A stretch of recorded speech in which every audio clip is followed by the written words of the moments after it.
Tässä ollaan Nivalassa tutustumassa uuteen Acromatsin PT-kut lautasmuokkaimeen.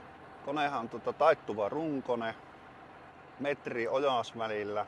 Tässä on tämmönen uuden tyyppinen Faster-lautanen. Faster-lautasellahan päästään muokkaussyvyydessä sinne 3-5 senttiä ja se tekee hirveän tarkka kylvöpohja, eli tasaisen, ja koneen edessä on hydraulisesti säädettävä etulata. Tämä on uuden tyyppinen runkorakenne tässä mallissa. Tämä on erittäin väliä.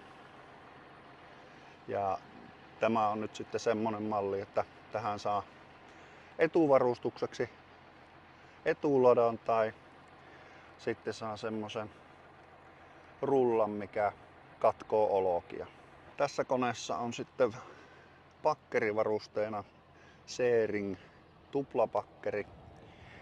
Eli tämä tekee tasaisen kulun tuolle koneelle ja rikkoo vielä kokkareita. Ja mikä tässä on hienoa, niin se jättää tosi tiiviin pohjan.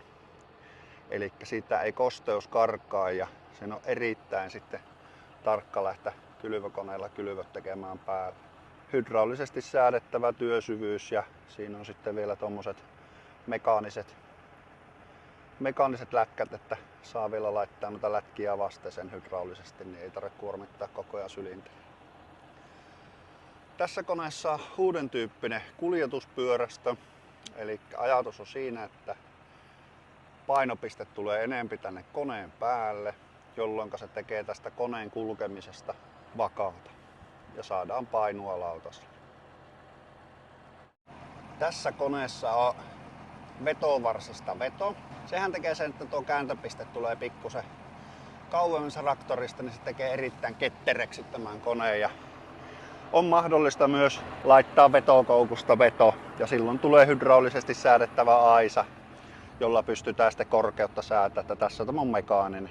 Ja tosiaan tämä etulata, niin tämä on tehtaan mallilla, tämä on semmonen jättävä etulata, mutta tässä nyt on isäntä kääntänyt nuo laput toisinpäin, eli se on niinku ottavassa mallissa.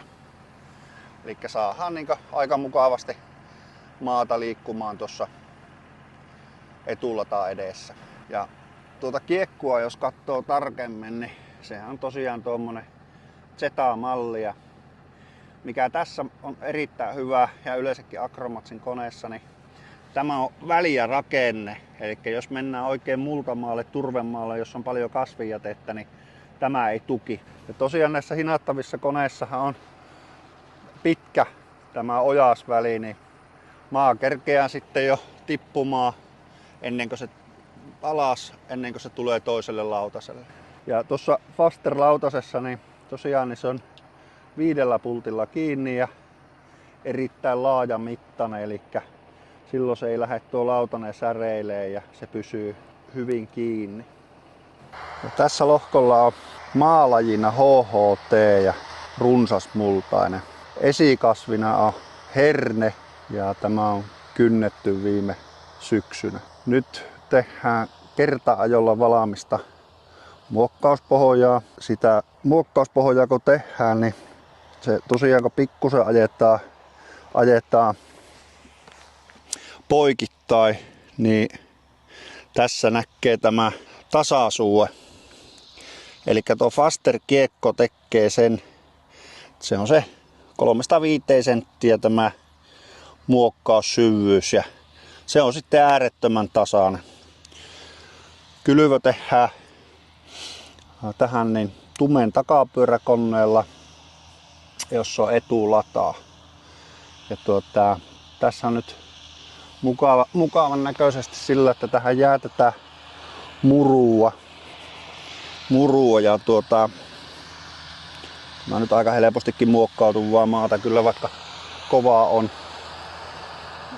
Nyt tuntuu jalan alla kovalta ja sellainen nyt kun tuossa on tuo tupla C-ringi kiekko, niin tätä kun käveleskelee tätä peltua, niin sen oikein tunnet, että siihen jää se kova pohjamaa, mitä ei ole muokattu. Tämä on muhevaa ja pehmyttä tämä pinta mikä sitten tulee siemenen ympärille. Niin. Mutta perämaa tuntuu tässä ja tuo pohja sitten erittäin kovalta, eli siellä nyt sitten varmasti se kosteuskin paremmin nousee ylöspäin ja siemen alkaa itämään. Se ei kauhia syvälle on muokattu ja tosiaan siinä tuntuu jo kovaa maa. Tätä haetaan fasterkiekolla ja Acromatsin fasterkiekko näkyy tekevän tämä ihan täydellisesti.